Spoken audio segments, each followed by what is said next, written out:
is the moment when the supposedly dead killer comes back to life for one last scare. One last scare. One last scare.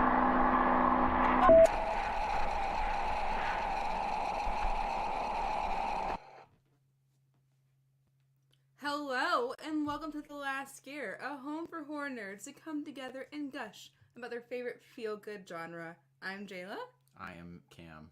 And we are entering into the Red Door today, but first, we have a little bit of news. Lay it on me. I don't know the news. I am ready. We have news. This is my live reaction to the news. Give me the news. Suitable Flesh is premiering at London's Horror Fest in August. Suitable Flesh is starring Heather Graham and Barbara Crampton. It's a love letter to the director of Reanimator, Stephen Gordon. And it is a body horror take on Lovecraft cosmic mayhem with a raunchy 80s horror spice added on top. And I feel like this is a movie that is right up our alley. I mean, I like Lovecraftian. Mm-hmm. I like the body horror Reanimator. If it's anything like that, it ought to be fun. If it's gory and cosmic, in like a newer way, because in the 80s, movies looked a bit different. Mm-hmm. And I would say I don't know of any modern cosmic horror that really of any. I mean, I haven't seen a lot of things. You're gonna have to give me a list. Oh, geez. One that comes to mind as far as cosmic horror goes is definitely Color Out of Space. Oh yeah, that's been on the list for a while. Yeah. I'm excited. As you said, I love Lovecraftian horror. I love cosmic horror, and we both are fans of body horror, which is the first topic that you joined Last Scare on. Yeah, my first episode was the body horror episode, and that was a lot of fun. Yeah, I'm still proud of that episode. I'm looking forward to it. I have taken a break from editing since then. I've edited a lot of episodes for this, and oops, all lives. Oops, all lives. I love doing lives though. It's a lot of fun. It's a lot of fun in its own way. We got someone in the room who's here with us. Show yourself. You don't have to. What's next on the news? That's all the news because you don't believe in trailers. Oh yeah, I don't want to do a trailer reaction because I don't want to watch trailers because they just give away too much. That's where I'm at with trailers. But just to mention it, the Rebirth trailer, which it's been doing its festival run, it is a reimagining of Frankenstein. That trailer dropped. Oh, another Frankenstein, huh? Yep, another Frankenstein. Hello, Egypt. Hi! Oh my goodness! I'm so glad you're here. Are you a fan of Insidious? Because that's what we're about to talk about. Oops, it's Insidious time. Oops, it's Insidious time. Incendiary. We just watched it. Literally. We just watched it today. Yes, just in the last few hours. So we could have our freshest, reddest, Doorest, Insidiousest, lipstick face demonist thoughts. Mm-hmm. Ready to go. Absolutely. And here they are. It was, I will say I went into this movie with low expectations. Me too. If you refer to our previous episode where we talked about the first 4 Insidious movies, this series is not really my thing, but I think that this movie was the best out of all of them.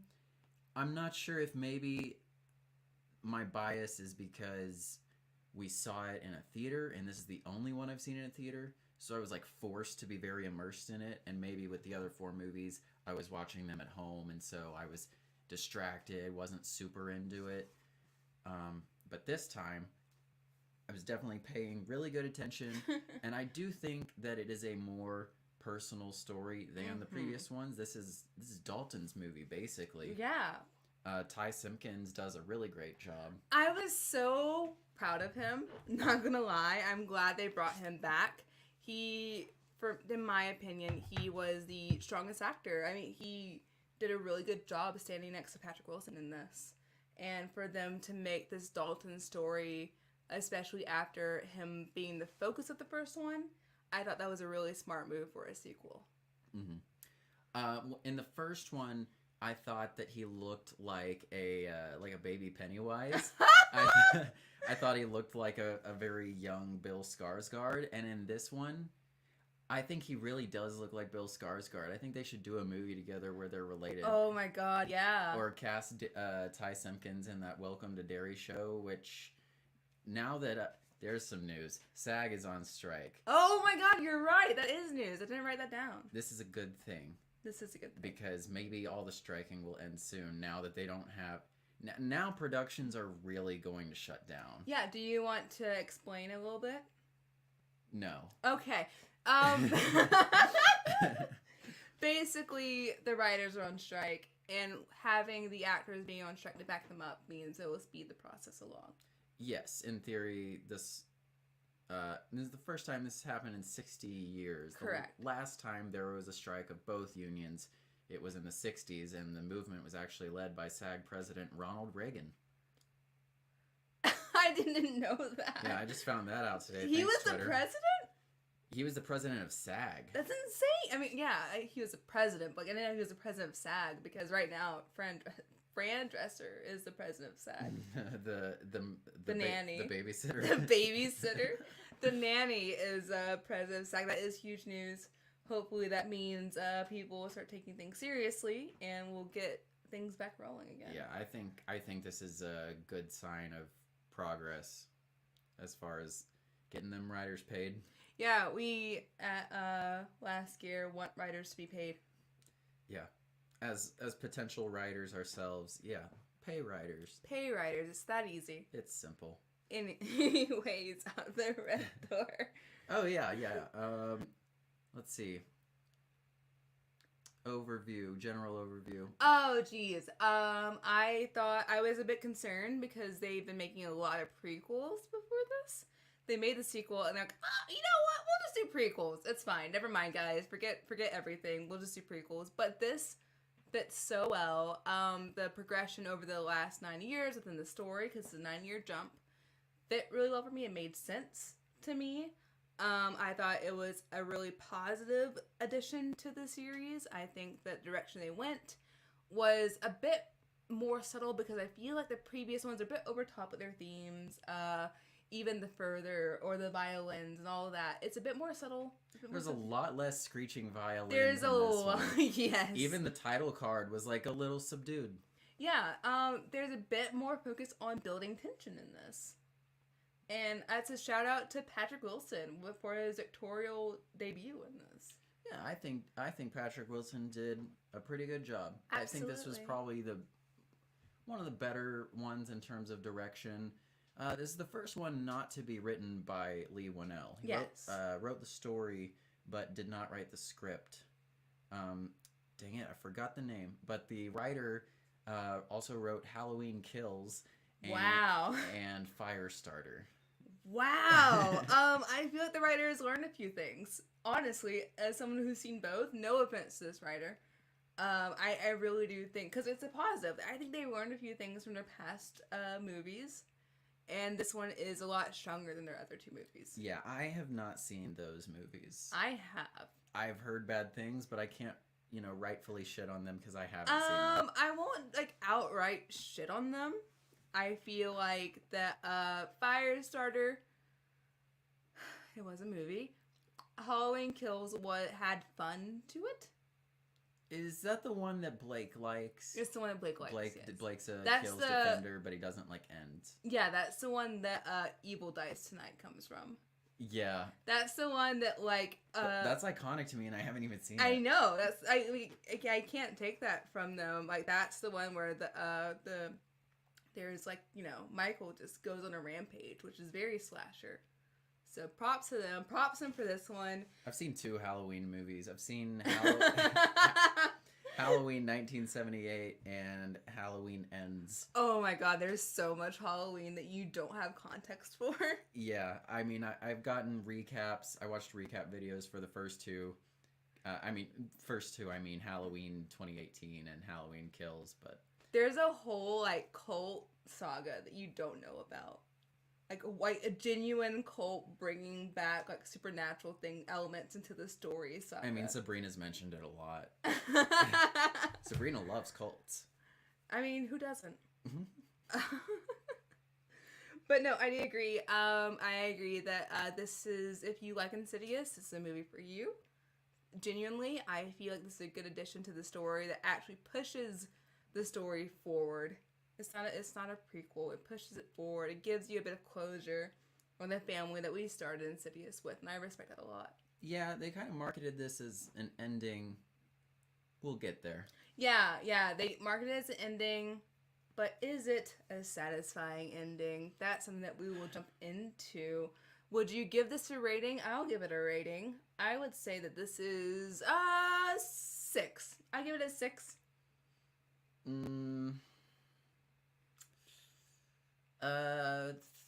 3 stars out of 5. You can't rate it on a different. Yes, I can. You cannot rate it on a different system. If I'm working on a 10. Yes, I can. I have my own system. It's the combination of the tier scale and the star scale. I've explained this before.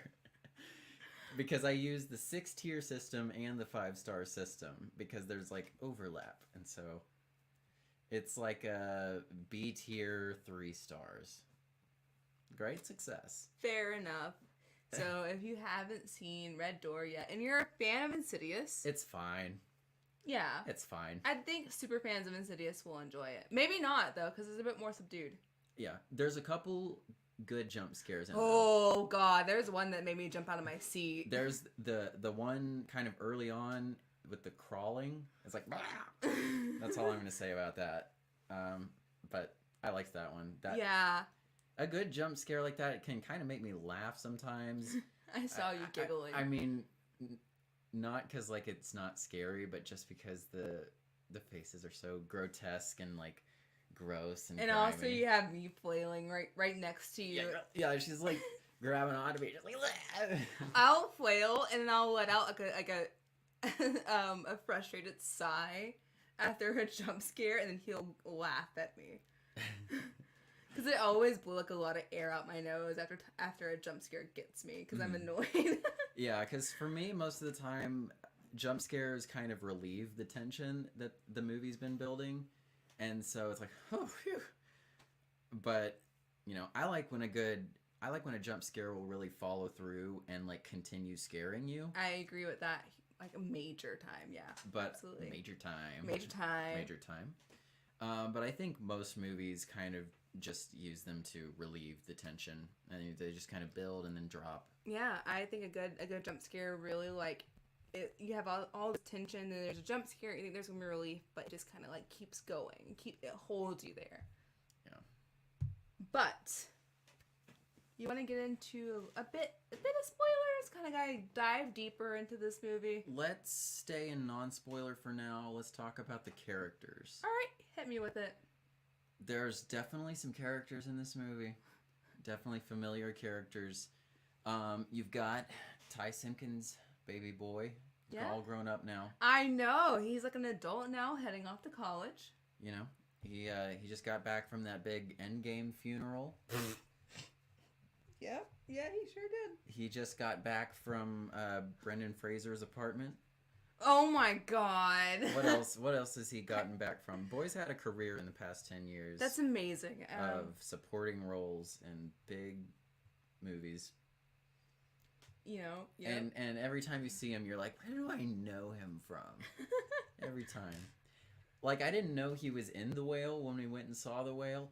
And it took me like a while to figure out who he was. But I was like, I know his face. Insidious. When he was a child. Already forgot that he was in The Whale. Good for him to have a leading role in this, because he's a good leading man. Yeah. He's got a really, really stellar performance in this. Yeah, no, I absolutely agree. Him and Patrick Wilson are both, like, they stand out in this amongst the other performances. And I think we only have one. I mean, we have like technically two, but really one new character in this. One new character that like truly stands out. Yes. Her name is Chris. And they have a very cute friendship. They're adorable. I adore them. They remind me a lot of us, but I'm Chris. You're Chris? Yeah. What? We'll get to that later. I thought I would be Chris. You know what? No. Why would you be Chris? That makes sense because Chris is kind of like bringing like calm and order to things, huh? Do I bring calm and order to things? I know, but No. Wow. Yes, you do. Wrong answer. You do. You would be more of a Chris as far as personality wise. I just thought for obvious reasons I would be Chris. What obvious reasons? Anyways, Chris is his roommate, and it turns out that his roommate is a woman. You're such a Dalton. Just kidding. No, it makes sense. It's fine. Be honest. Yeah, he has a girl roommate for like 10 minutes. Yeah, and his dad, Patrick Walton's like, oh, you know what? I'm gonna talk to housing right now. Patrick Walton. Wilson. Patrick Dalton. Dalton. You know what? There's a lot of Father of Dalton. Father of Dalton is like, I'm gonna talk to housing right now, and she's like, oh, you guys just hang out. It's fine. I can do it. It's totally cool. Yeah, Chris takes care of business.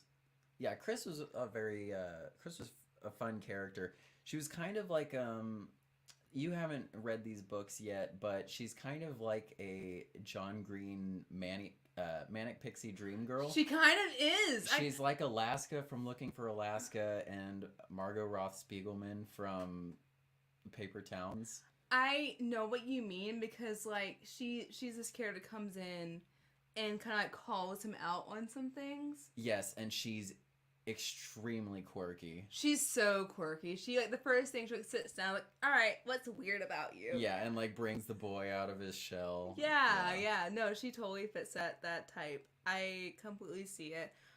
I like that she calls him out, and I like that she also like recognizes. She doesn't like doubt him for a second when he's like, I'm seeing things like this isn't okay. She's like, yeah, no, this isn't okay. There's none of this like, oh, you're crazy. Oh, that's not real. Like she completely is like in it. Yeah, she's like, let's deal with this. And as soon as they start dealing with it a little, she's like, no, let's not deal with this. When she really gets in like the shit. Yeah. Yeah. I respect both things because both things feel realistic to me, especially for like what her character is set up to be. Like once this certain thing happens within the movie, she's like, "This, you're in over your head. You need to stop right now. You're in over your head." That's super realistic, and her like not taking it to that level, serious to that level, until she's personally affected. I will say. Is also like it I can see that for this character. Yeah.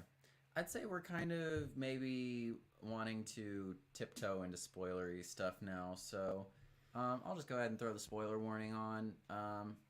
Going forward, let's just, let's hash it out. Alright, let's hash it out. Go. Alright. They deal with the stuff. He does the projection and she gets really freaked out. A whole bunch of stuff happens. Well, she nearly dies. Yeah, a few times. And all the times when, when she's coming out of the student health center or whatever after getting a little beat up, I was so worried for their friendship. She basically seemed like, get away from me. And I was like, no, that's your friend. That's really your friend. He doesn't know. This is like the definition of repressed trauma.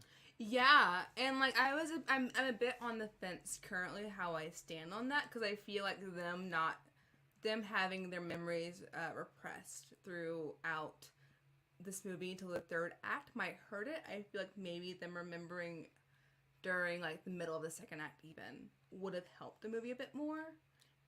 It's definitely a decision that the writers made to have them not remember things. Right. I don't really see why necessarily. I think it's kind of funny that Rose Byrne's character she knows. She got everything in the divorce, even the memories. Jesus. I feel like I understand because they repressed Patrick Lambert. Actually, I think the character's name. His name is Josh. Josh Lambert, I think. Josh Lambert, sure. Josh Lambert's memories were repressed throughout this until the third act. So was Dalton's. I feel like if they did it, I mean, going into it, because that's what they did with Josh when he was a kid. I understand. But I do think it might have been a positive, maybe, possibly, to have them remember at the beginning of the second act.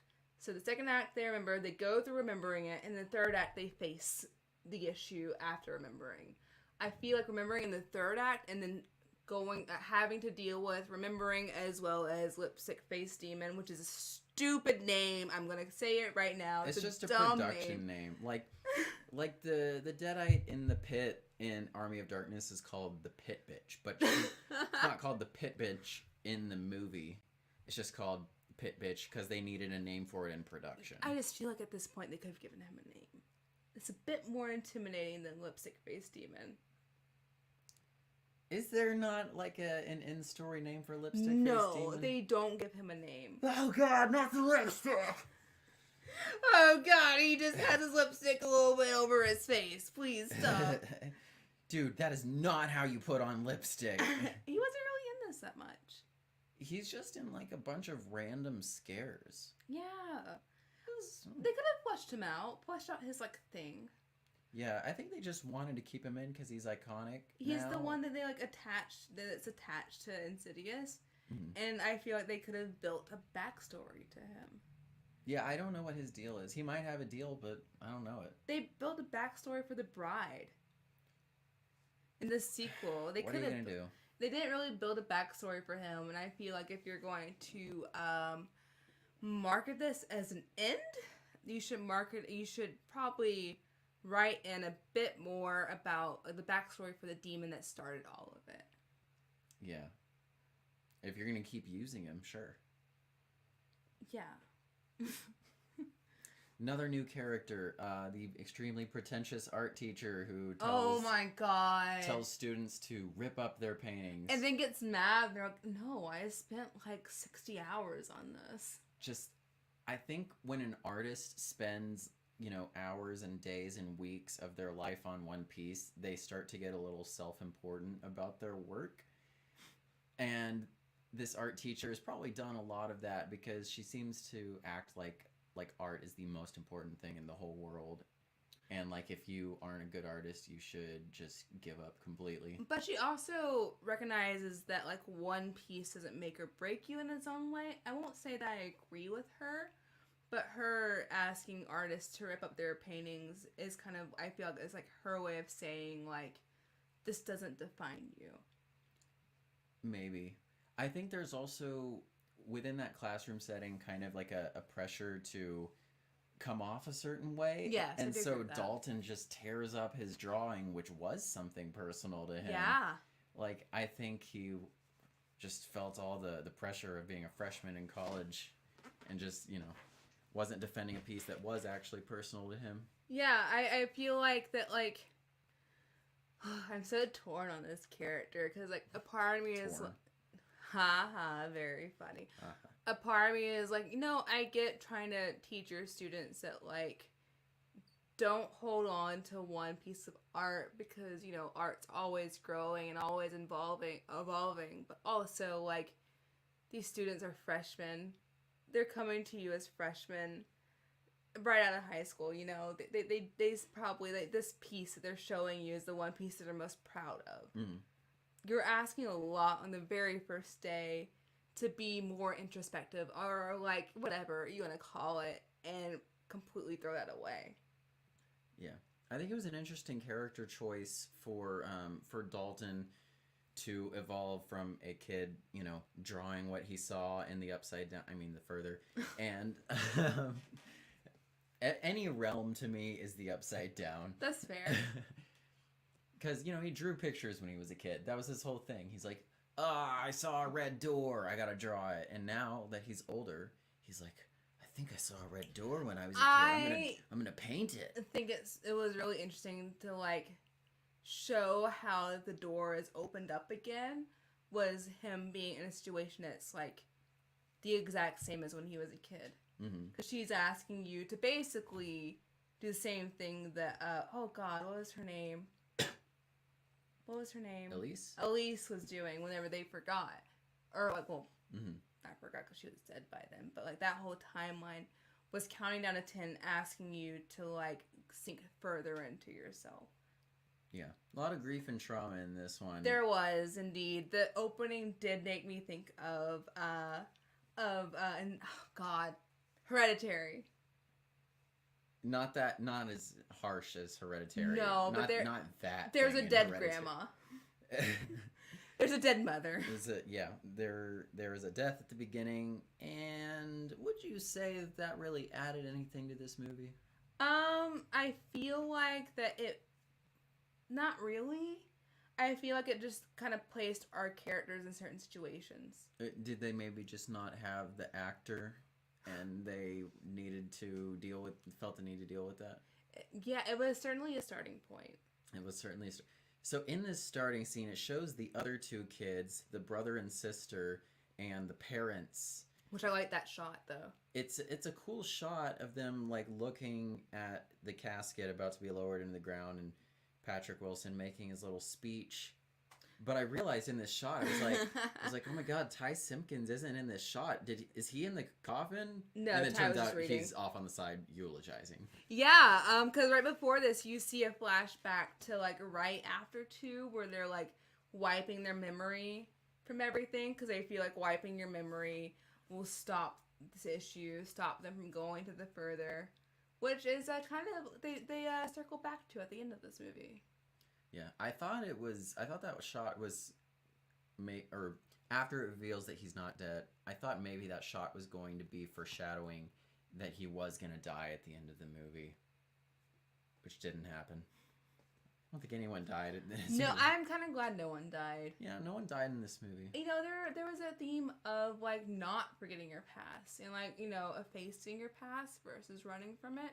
Not like they didn't like dive deep into that theme, but I do feel like that was a big part of the story with Ty or Dalton's character in his art class, and you know, trying to figure out like his coma and like this whole year that he doesn't remember, as well as Josh's character and this feeling of being like he can't really remember things. He's all kind of foggy. He's kind of distant. And that was all caused by the memory wipe that Rose Byrne knew about. She knew. She knew, which I'm kind of mad at her, not gonna lie, because she knew. And she knew that that's why Josh was acting like foggy and weird and distant and just like kind of different. It's because she wiped his memory. And like obviously, maybe, possibly, a better solution would just be like handling it and understanding that this is a thing that they can do, and this is a thing that they possess, and like knowing that's a thing they can do and possess, and avoiding it would have been way better than not knowing, because memories seep out, like we see with Ty in college, and it created a whole new issue. Yeah, thought experiment. Why can't you erase someone's memories, but tell them they've had their memories erased, and maybe give them a play-by-play of like what happened, because you erase their memories because of the trauma. Right. So if you take away the memories, they don't have the trauma, but you can still fill them in on what happened, because it's kind of important to who they are now. Right. Can you imagine not remembering a year of your life? And then your mom just like, Your mom's like, oh yeah, I remember everything. or to mom, like what happened? Look. I'm Rose Byrne. I needed a nap. You guys wouldn't give me a nap. That's why we're divorced now. I'm Rose Byrne. This is too stressful for me. Like you guys, like Sorry, your trauma is too much. Like, so like I'm just gonna make you forget, and then divorce you. They C-3PO'd his ass. Wipe the protocol droid's memories. But yeah, you know what? I will say it was Elise, right? They shoehorned Elise into this. Oh, like way later than I expected. Yeah, I mean, up until now it was Elise's franchise, and they had to get her in, and you know, Lee Wanell and the other guy Tucker, his Specs and Tucker. Yeah, they're only in this through a YouTube video. Yeah, at this point, it's like I think they have to have at least Specs and Tucker, but none of them were really going to be in the movie. But at this point, for the last one, or if they're going to keep making them, because of course they probably might, they're going to have to, get those guys in a little bit somehow. I'm a bit disappointed in Rose Byrne. Considering this wasn't like a contract issue or like getting them to do an issue, that she didn't like call Tucker. Oh, what was his name again? Sorry. Specs and Tucker? Tucker's the other guy one with the beard, and Specs is a bit grumpier. like spectacles, like the glasses guy. They didn't call Specs. She didn't call Specs and Tucker like, "Hey guys, like I know you remember me. Things got wacky again." Yeah, Chris discovers Specs and Tucker. I know exactly, and it's like she's gonna call them, right? She's gonna be like, no, they know me. They went through like a huge part of my life with me. They'll remember, but no, she just does the little like countdown on her own, which is dangerous. I find. I feel like if I was Rose Byrne, I'm like, oh no, let me call these guys real quick. I'm not going to like conduct this countdown until you go into the further, because I don't know what I'm doing. Frankly, She didn't care. She didn't care. What else? The art teacher kind of lays out the one of the themes when she's doing one of her pretentious art classes. She says that they're working on the balance between light and dark. Oh, she does say that. Yeah, it's all about the balance between light and dark. I will say, and I don't know if this is more props to Patrick Wilson or the writer, this is a lot more subtle than the previous movies, because Patrick Wilson sees his like dad, and his dad isn't like this white glowy ghost, this blue and white glowy ghost. His dad is just his dad. Mm-hmm. You know what I mean? Because earlier in the previous movies, whenever it's like a dead relative, they're always like have this like angelic glow about them. There's this whole moment. His dad doesn't even say anything, which I will say, the memory game scene, because like he's like doing this memory game in these windows, and he takes them all off, and you see someone in the background. I'm like, I see that, and he puts them back up, and he takes them all off again, and it's closer, and that's good tension. That's good tension. Yeah, they've done that in basically all the movies. I think they will have characters kind of out of focus in the background. They did that a few times in this one. I feel like that this was just well done. Even in the beginning, right before the opening credits, Patrick Wilson's in his car figuring out how to communicate to his son, and he's like trying to figure it out. And like in the background, you see something. At first, I thought it was like something hanging from his like window, his mirror, but it's like it takes shape of a person. And, like, no, that's a person. Oh my god! And then right as you realize that, they have the Insidious credits. I thought it was funny in that scene how like an old man, how much of an old man Patrick Wilson is becoming, because when he's typing this text to his son, it's like tick tick tick tick tick tick tick. It's like, dude, you've probably had a phone for a long time. You don't know how to text faster than that. He's trying to figure out how to connect with his son, and his son's like, I guess whatever. I'm in my email phase. Is this more than you bargained for? Yeah, that's Dalton these days. Yeah, Dalton's definitely in his edgy phase, but he handles it well. Even when they go to a frat party with Nick the Dick. What was that character? Oh, that was the frat boy to end all frat boys. What did you think of that scene with the puking in Nick's room? Oh my with God. With the demon puking on someone's face? Yeah, so she loved that. Jayla loves Dalton is hiding in Nick's room, and as he tries to exit, there is this like puking noise, and it just keeps going. Stop. Stop. And it just keeps going. It just kept going, and it sounded really watery, and it sounded like a lot of excess puke. What we don't know, maybe potentially is in the previous scene, they mentioned an incident in the previous year with over drinking, so we realize this is a ghost that died of alcohol poisoning, and he's puking quite a bit.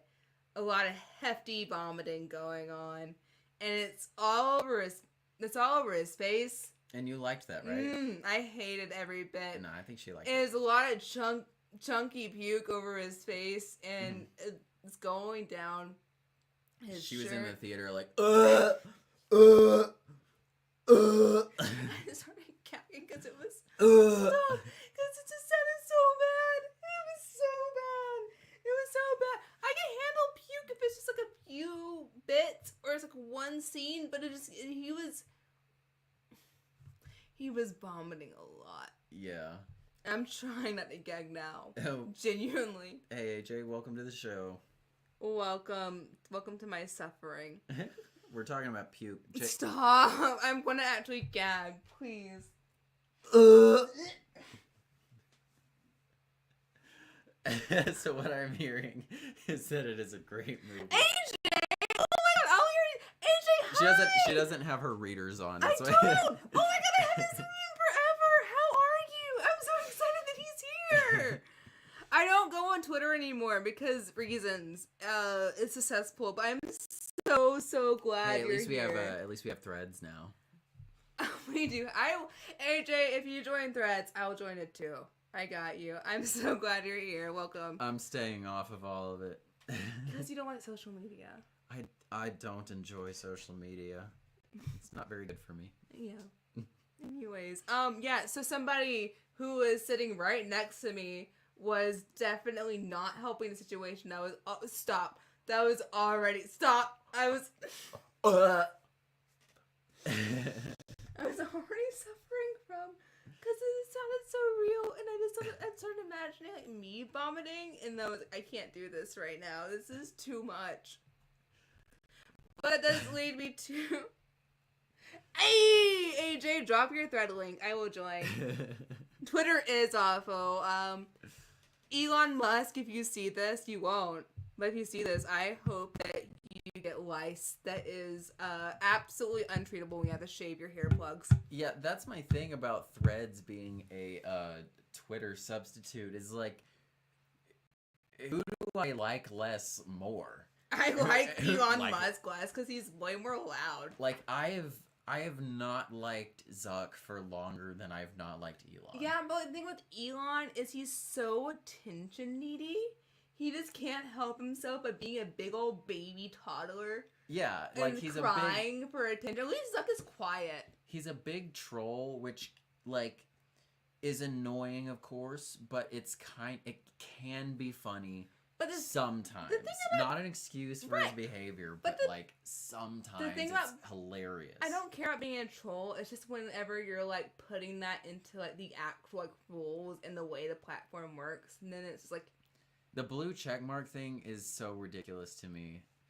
This is a tangent. This is a tangent. This is a tangent. This is a tangent. What else about Red Door, Insidious the Red Door? Right. Totally.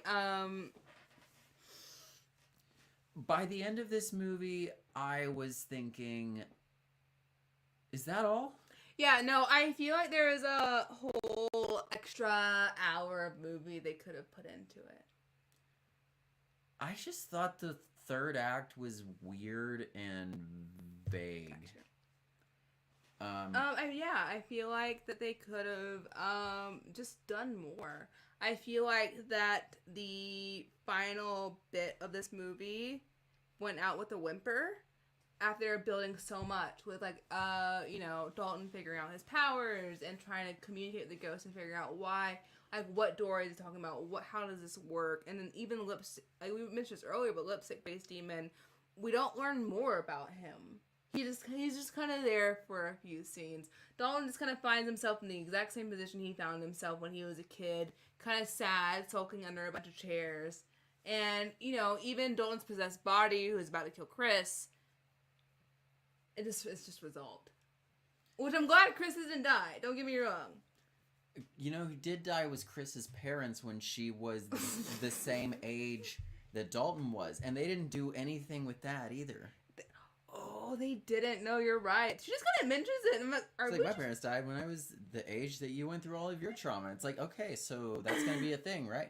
Maybe lipstick face demon is her dad. No, stop. Maybe in the inevitable chapter 6, they're gonna reveal that Chris's dad is Lipstick Face Demon. Stop. Okay. So I don't know. I feel like that the story with the family that they've introduced might continue because we had a little bit at the end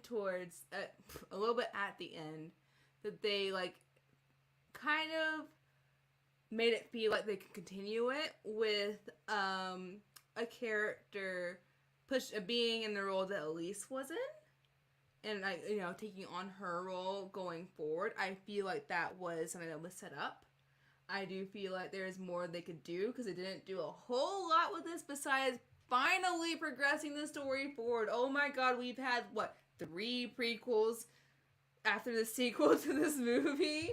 I feel like in the right hands with a director that has a lot of, even with Patrick wants to come back as director, with a writer that really fleshes a few aspects out, I do feel like another Insidious movie could take on the impact that the first one had. Yeah, but they're saying this was the last one. They're saying that, but they also said there was only going to be another Fast and Furious. They already said there's only going to be another Saw movie. They always say that. Yeah, and this is, James Wan did Fast and Furious. Yeah, they're always, this is the last one. This is the final chapter. James Wan directed the last Paul Walker one. The See You Again one. James Wan directed that movie. I just feel like I don't trust it unless there's a definitive end, but there was not a definitive resolution at the end of this. If it makes money, There was a post-credit scene at this. There was a post-credits little stinger, not a big anything, but basically the door is like a little bit awake. A little bit awake. Yeah, that's how I feel. Unless you put a definitive resolution to the character story arcs, a definitive resolution to the end of the door being open to the further, of course they'll make more. Yeah. AJ said, to be fair, Fast and Furious makes a rack of money. That is sort of the point I was about to make, is that at the end of the day, whether or not you get more movies has nothing to do with creative value. It's all about what puts butts in seats. Yeah, and Insidious has, as far as box office goes, beat out Indiana Jones this past weekend. Insidious beat Indiana Jones, is that what you said? Yes. You know what else beat Indiana Jones? Sound of Freedom. We're gonna not go into that. Anyways, I feel like horror movies are being big profits. You can't hide the truth, Jayla. You can't hide the truth. They don't want you to see this movie. But you can't hide the truth. You can't handle the truth. You can't silence the truth. You're going to hear the sound of truth and freedom. Can't handle the truth. I ain't calling you a truther. Oh my god. My point is that horror movies are making big profits this year. Oh, it's a great year for horror. For sure. Evil Dead Rise is still the highest grossing Warner Brothers movie of the year. Still? Flash hasn't beaten it yet. Wow. I'm pretty sure Flash hasn't beaten it yet. Yeah, I guess for our final tangents, we can talk about comic book movies real fast because we can indulge ourselves a little bit. Flash is the biggest DC biggest. I think it's the biggest comic book movie box office buddy, of all time, which is rough. Okay. Because the question of whether Ezra was going to continue being the Flash definitely depended on how much money the movie made, because Ezra has, of course, had lots of controversy, but it seemed like James Gunn was saying maybe we'll work with Ezra. No, that's not happening. It's over. Ooh, okay, so it is beat out. Flash has beat out Evil Dead. Barely. Naturally. Barely. Because it's a PG-13. More people can go see it, and that's the only reason. That would mean... No. That would mean that Flash made more money than Shazam.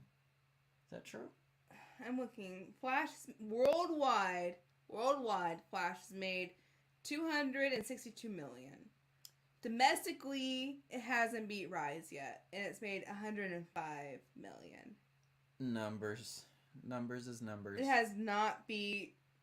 Yeah, no, I guess it has beat Flash. Rise. Anyways, horror is horror's year. It's a great year for horror. Yeah, AJ got a good joke. He got it. Flash. You know what? We'll go on a small tangent. Go ahead and talk about Flash. Oh, you want me to talk about Flash? Please do. I'm interested. I was just a little disappointed. I didn't think it was the worst thing ever. I just thought, oh, is this it? By the end, I was thinking, I don't think. Okay. Go on. Tom Cruise. Oh, God, Notoriously, Tom Cruise said that The Flash is what cinema has been missing. I feel like Tom Cruise is paid to say that. No, that is absolutely, definitely true. I fully agree. I think Tom Cruise liked it for a few specific reasons. I think it's because the main character does a really funny run in it, you know. Yeah. The weird Flash run. Uh-huh. And Tom Cruise is known for his running. For his goofy running. The second thing is that they mention Top Gun and the character of Maverick specifically. And the third reason that Tom Cruise thought that The Flash was the greatest thing since sliced bread was that the movie completely erased the existence of Nicole Kidman's character. Oh my God. Oh no. They mention Aquaman's mom, who was played by Nicole Kidman, and when Flash does his thing, her character ceases to exist, and that's why Tom Cruise loved the movie. Yeah. Fuck you, Nicole. Anyway, I've got nothing else. You have anything else? I do have some cool shots that I liked. Oh, cool shots. Cool shots! I love cool shots. Shout out to Patrick Wilson for his cool shots. The opening scene where you pull up and we see the family again for the first time in many, many years. We see them standing over a casket. I thought that shot was really cool. Because before this, the true opening to this movie is a flashback to after Insidious 2, where they're getting their minds wiped from everything. And then we have the figure in the background during the memory game that's getting closer as he's trying to do the memory game to try and, like, get his brain working again. Because obviously, if you have your memory right for, like, 2 years at that point, it's gonna be a bit wacky. And that's how things kind of get jogged for him. Thought that was cool. And then, as he was researching his dad's death, and he realized that the ghost he saw was his dad, I thought that was cool as well. Good shots. Good stuff. Good shots. I do want to see Patrick Wilson direct more. I kind of hope that he directs a Conjuring movie. Well, AJ just said the Conjuring universe always has the best shots. You have a good point, AJ. I do feel like compared to Insidious, Conjuring, as far as filmmaking goes, has a lot more interesting shots going on, has a few more interesting stories going on, because the Conjuring stories, I didn't see the last one, I'm sorry, I saw 1 and 2, has a bit more personal stories and built into their core. I thought you didn't, you talking about The Devil Made Me Do It? I thought you saw it and said it wasn't good. I didn't see it. Oh. Well. Got my signals crossed then. I think Conjuring 1 is probably like a truly great horror movie that will go down in film history. Really? Yeah. I mean, I saw that one in the theater when it came out 10 years ago, and I think that was a great movie. I can't say... I'm impressed. I can't say that today I truly would enjoy it, but I think it's probably a all-time great horror movie. Okay, alright. Like I said, I do think that, like, the built-in scenario that Conjuring comes with also comes with a more personal story. You know what I mean? Because they're going to these families and they're trying to solve a situation. I feel like that calls for more personal stories, which is what I loved. The thing that I loved the most about this Insidious and the previous Insidious 4.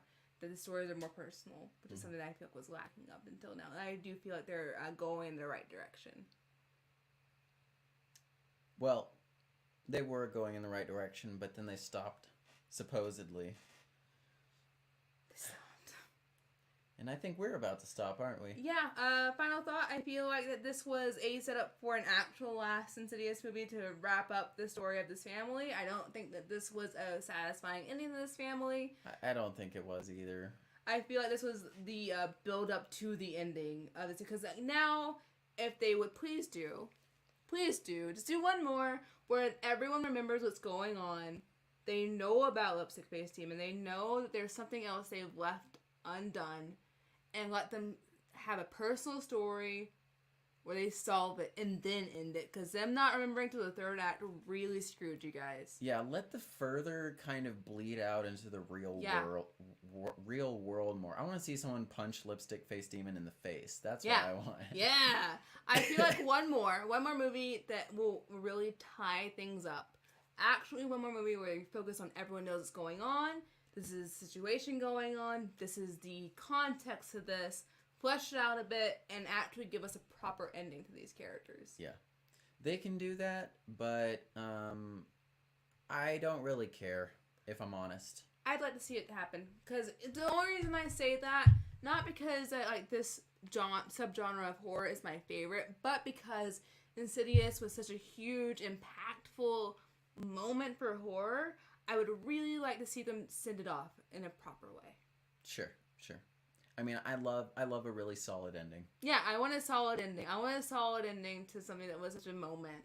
That's my biggest thing. And I love Patrick Wilson. He's a Scream King. I'm going to give him his crown. We gave Justin Long his crown a while ago. We haven't given Patrick Wilson a proper crown yet. So Patrick Wilson, as far as the last year goes, you are a Scream King. Oh, absolutely. Claps to you. Make the final one called Insidious Music of the Night. You don't understand that reference yet. Anyway, folks, thanks for being here. Thanks for leaving a like on the video. Thanks for subscribing. And hang on there. I'm setting it up. You gotta... I was setting it up. Jayla, I forgot about this. Thanks for leaving a like on the video. Thanks for subscribing and telling your friends and interacting with us on Twitter. We got our handle down there. Maybe soon Threads. Oof.